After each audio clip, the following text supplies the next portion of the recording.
BBC বাংলার সান্ধ্য অধিবেশন প্রবাহতে আপনাদের স্বাগত।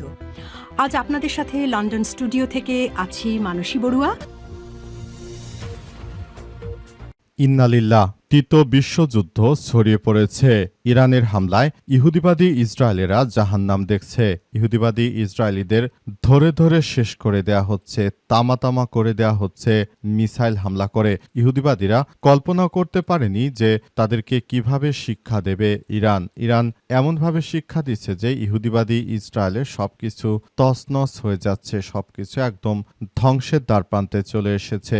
জায়নবাদীরা কোনো কিছু বুঝে ওঠার আগেই তাদের উপর একের পর এক হামলা করা হচ্ছে। হামলা করে ইহুদিবাদী ইসরায়েলের সমস্ত স্থাপনাগুলো গুড়িয়ে দেওয়া হয়েছে। মার্কিন যুক্তরাষ্ট্রের প্রভাবশালী গণমাধ্যম রয়টার্স জানিয়েছে যে ইরান 10টি পারমাণবিক বোমা তৈরি করে ফেলেছে।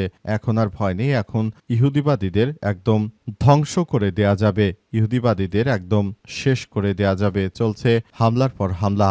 আর এই মুহূর্তে আমাদের হাতে এসে পৌঁছেছে এই যুদ্ধের সর্বশেষ গুরুত্বপূর্ণ সবথেকে তাজা আপডেট সংবাদ আপনাদের জানিয়ে দিব। প্রথমেই জানাবো অত্যন্ত দুঃখের একটি সংবাদ। বাবার সামনে 18 মাসের বয়সী শিশুকে পুড়ে হত্যা করল ইসরায়েলি কুখ্যাত সেনারা। পেরেকের আঘাতে পা ক্ষতবিক্ষত। গাজায় 18 মাস বয়সী এক ফিলিস্তিনি শিশুর শরীরে সিগারেটের আগুনের ছ্যাঁকা দিয়ে পুড়িয়ে দেওয়ার পাশাপাশি পেরেকের মতো ধারালো বস্তু দিয়ে পা ক্ষতবিক্ষত করে দিয়েছে দখলদার ইসরায়েলি সেনারা। শিশুটির বাবা ওসামা আবু নাসেরের কাছ থেকে জোরপূর্বক স্বীকারোক্তি আদায়ের জন্য তার সামনে এই পৈশাচিক নির্যাতন করেছে ইহুদি সেনারা। এরপর জানাবো ইরানে ড্রোন সরবরাহ করছে রাশিয়া। আলহামদুলিল্লাহ, সারা বিশ্বের মধ্যে সুপার পাওয়ার রাশিয়া এবার তারা সরাসরি ইরানের পাশে দাঁড়িয়েছে। রাশিয়ার পক্ষ থেকে জানানো হয়েছে যে আমাদের বন্ধু ইরানকে আমরা ছেড়ে যাব না, বরং ইরানকে সব রকমের সহযোগিতা করা হবে। ইতিমধ্যে রাশিয়ার পক্ষ থেকে ইরানের জন্য বিভিন্ন সমরাস্ত্র ও ঝাঁকে ঝাঁকে ড্রোন পাঠানো হচ্ছে। এগুলো পাঠিয়ে সবকিছু একদম কার্যক্রমভাবে আসলে সেভাবেই চালানো হচ্ছে। এতে করে জায়নবাদী ইহুদিবাদীরা একদম ধ্বংসের দিকে চলে যাচ্ছে। নতুন নতুন অস্ত্র পেয়ে ইরান এখন আগে থেকে অনেক বেশি শক্তিশালী। এদিকে ইরানের পরিস্থিতি নিয়ে জাতিসংঘ নিরাপত্তা পরিষদের রুদ্ধদ্বার বৈঠক। ইরানে অবৈধভাবে হামলা চালাচ্ছে মার্কিন যুক্তরাষ্ট্র। তাদের এই হামলা থেকে ইরানকে কিভাবে বাঁচানো যায় এজন্য রাশিয়ার পক্ষ থেকে বারবার আসলে কার্যক্রম চালিয়ে যাওয়া হচ্ছে। রাশিয়ার পক্ষ থেকে জানানো হয়েছে যে ইরানকে বাঁচাতে তারা কাজ করবে। এজন্য তারা জাতিসংঘের একটি রুদ্ধদ্বার বৈঠকের আয়োজন করেছে, যাতে করে এই যুদ্ধে ইহুদিবাদী ইসরায়েলের বিরুদ্ধে গণভোট হয় এবং জাতিসংঘ থেকে মূলত ইরানের বিরুদ্ধে যেন আর আমেরিকা আর কোনো ধরনের আগ্রাসন চালাতে না পারে সেসব বিষয়গুলো খুবই গুরুত্ব সহকারে দেখা হচ্ছে। এবারে জানাবো যুক্তরাষ্ট্রের 10টি তেলবাহী ট্যাঙ্কারকে হরমুজ প্রণালী পার হওয়ার অনুমতি দিল ইরান। মার্কিন যুক্তরাষ্ট্রকে ইরান দেখিয়ে দিল তাদের মহানুভবতা।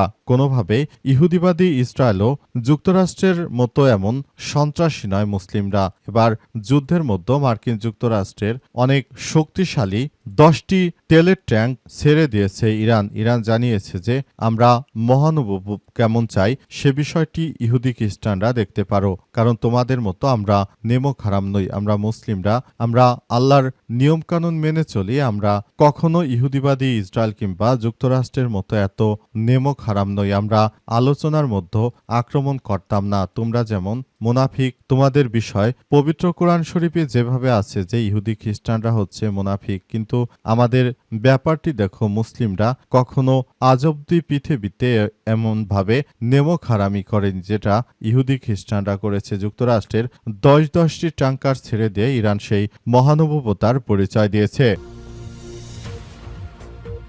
এবং সর্বশেষ জানাবো আলহামদুলিল্লাহ, জনবল সংকটে ভেঙে পড়ছে ইসরায়েলের সেনাবাহিনী। মার্কিন যুক্তরাষ্ট্রের একটি প্রতিবেদন থেকে ইহুদিবাদী ইসরায়েলের সেনা সদস্যরা সেনাপ্রধান জানিয়েছে যে আমরা তীব্র সেনা সংকটে পড়েছি, নিজেদের অভ্যন্তরে আরও কার্যক্রম যদি এভাবে চলতে থাকে তাহলে ব্যাপক আকারে ধস নামতে পারে। এজন্য এখন থেকে ইহুদিবাদী ইসরায়েলের সেনারা চরম সংকটে পড়েছে। প্রিয় দর্শক, এতক্ষণ শুনছিলেন সংবাদ শিরোনাম, এবারে বিস্তারিত। তবে তার আগে বন্ধুরা অনুরোধ থাকবে এই সংবাদটিতে একটি লাইক দিন। এই চ্যানেলে আপনি নতুন হয়ে থাকলে আমাদের সংবাদটি দেখতে দেখতে চ্যানেলটি সাবস্ক্রাইব করে রাখুন। কমেন্ট করে বন্ধুরা আপনার মূল্যবান মতামত জানিয়ে দিন আপনি বিশ্বের কোন দেশ থেকে বা বাংলাদেশের কোন স্থান থেকে আমাদের সংবাদটি দেখছেন এবং শুনছেন। আর বন্ধুরা, সংবাদটি আপনার সোশ্যাল মিডিয়া ফেসবুকে শেয়ার করে বন্ধুদেরও দেখার সুযোগ করে দিন। গাজা যুদ্ধে আপনি যদি নিরীহ ফিলিস্তিনিদের ভালোবেসে থাকেন, কমেন্টে ইয়েস লিখে পুরো বিশ্বকে জানিয়ে দিন। এবারে বিস্তারিত। বাবার সামনে 18 মাসের শিশুকে পুড়িয়ে হত্যা করল ইসরায়েলি সেনারা। পেরেকের আঘাতে পা ক্ষতবিক্ষত। গাজায় 18 মাস বয়সী এক ফিলিস্তিনি শিশু শরীরে সিগারেটের আগুনের ছ্যাঁকা দিয়ে পুড়িয়ে দেওয়ার পাশাপাশি তাকে আগুন দিয়ে পুড়িয়ে হত্যা করেছে এবং পেরেকের মতো ধারালো বস্তু দিয়ে পা ক্ষতবিক্ষত করে দিয়েছে দখলদার ইসরায়েলি সেনারা। শিশুটির বাবা ওসামা আবু নাসের এর কাছ থেকে জোরপূর্বক স্বীকারোক্তি আদায়ের জন্য তার সামনেই তার শিশুর উপর এই পৈশাচিক নির্যাতন চালিয়েছে ইহুদিবাদী ইসরায়েল। ফিলিস্তিনি সংবাদ মাধ্যম প্যালেস্টাইন টিভি ও ভারতীয় গণমাধ্যম এনডিটিভির প্রতিবেদনে এই ভয়াবহ তথ্য উঠে এসেছে। গাজার মধ্যাঞ্চলীয় আল মাগাজি শরণার্থী শিবিরের কাছে কারিম নামের ওই শিশুটির এবং তার বাবা সহ আটক করে ইহুদিবাদী ইসরায়েলের সেনা সদস্যরা এবং অবশেষে ওই শিশুটিকে এভাবে অত্যাচার করে হত্যা করেছে দখলদারেরা যে কার্যক্রম শুরু করেছে সেটি আসলে কোনোভাবেই মেনে নেওয়া যায় না। সবকিছু তছনছ হয়ে যাচ্ছে ইহুদিবাদী ইসরায়েলেরা যা শুরু করেছে, আল্লাহ তাআলা এদেরকে চরমভাবে শিক্ষা দেবে। ইহুদিবাদী ইসরায়েলিরা কোনোভাবেই বাঁচতে পারবে না। ইরানের নতুন ব্যালিস্টিক ক্ষেপণাস্ত্র হামলায় জায়নবাদী ইহুদিদের একদম পতন সন্নিকটে। ইরানে এবার ড্রোন সরবরাহ করছে রাশিয়া। আলহামদুলিল্লাহ, পৃথিবীর সবথেকে শক্তিশালী রাষ্ট্র রাশিয়া, যাদের পারমাণবিক অস্ত্র এতটাই সমৃদ্ধ যে জায়নবাদীরা আসলে কল্পনা করতে পারেনি। ইরানের বন্ধু রাশিয়া, তারা ইরানকে সব রকমের সহযোগিতা দেবে বলে জানা গেছে। ইরানকে তারা সব রকমের সহযোগিতা দিয়ে ইরানকে সমৃদ্ধ করতে চায় রাশিয়া। এজন্য রাশিয়ার পক্ষ থেকে ইতিমধ্যে ইরানকে ড্রোন দিয়ে, অস্ত্র দিয়ে সব রকমের সহযোগিতা করার প্রতিশ্রুতি দিয়েছে। পাশাপাশি ইতিমধ্যেই ড্রোনের চালান পাঠাতে শুরু করেছে রাশিয়া। এই ড্রোনের চালানগুলো দিয়ে মূলত রাশিয়া এখন সবকিছু নিয়ন্ত্রণ করতে পারছে এবং পুরোপুরি মধ্যপ্রাচ্য জুড়ে যে সংঘাতময় পরিস্থিতির সৃষ্টি হয়েছিল সেই সংঘাত থেকে বাঁচার জন্য এই মুহূর্তে সবাইকে নিয়ে নতুন করে সুন্দরভাবে সবকিছু নিয়ন্ত্রণ করতে শুরু করেছে এবং রাশিয়া ইতিমধ্যে এই কার্যক্রমগুলো চালিয়ে মূলত যে কোনো ধরনের পরিস্থিতিকে মোকাবেলা করার জন্য ইরানকে সব রকমের সহযোগিতা করবে বলে তারা নিশ্চিত করেছে।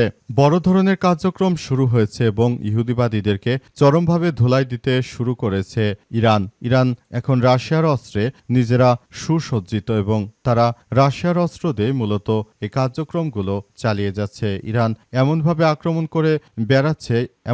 আক্রমণ করে ফিরছে যে ইহুদিবাদীরা আর কোনো কিছু করতে পারেনি, বরং ইহুদিরা একদম ধ্বংসের দ্বারপ্রান্তে চলে গেছে। পুরো মধ্যপ্রাচ্য জুড়ে সংঘাত আরও তীব্র থেকে তীব্র আকার ধারণ করেছে এবং সবকিছু তছনছ হয়ে যাচ্ছে।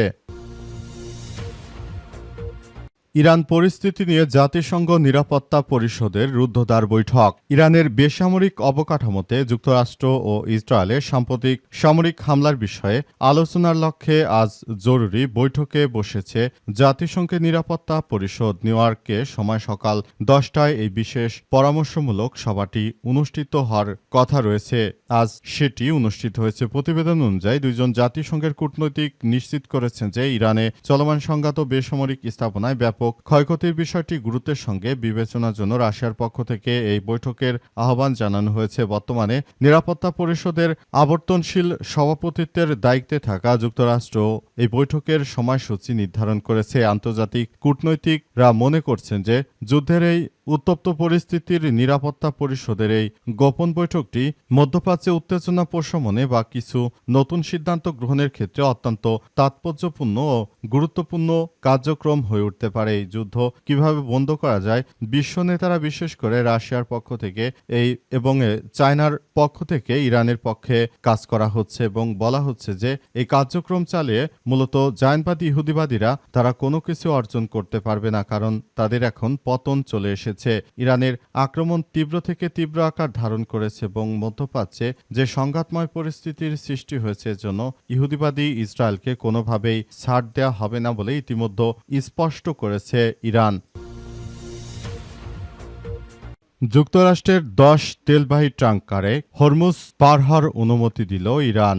ইরান এই সপ্তাহে হরমুজ প্রণালী দিয়ে যুক্তরাষ্ট্রের 10টি তেলবাহী ট্যাংকার পার হওয়ার অনুমতি দিয়েছে বলে জানিয়েছে মার্কিন প্রেসিডেন্ট ডোনাল্ড ট্রাম্প। আজ মন্ত্রিসভার এক বৈঠকে তিনি এমন দাবি করেন। ট্রাম্প জানান, এসব ট্যাংকার পাকিস্তানের পতাকাবাহী। তেহরানের এই পদক্ষেপ যুক্তরাষ্ট্রের প্রতি উপহার।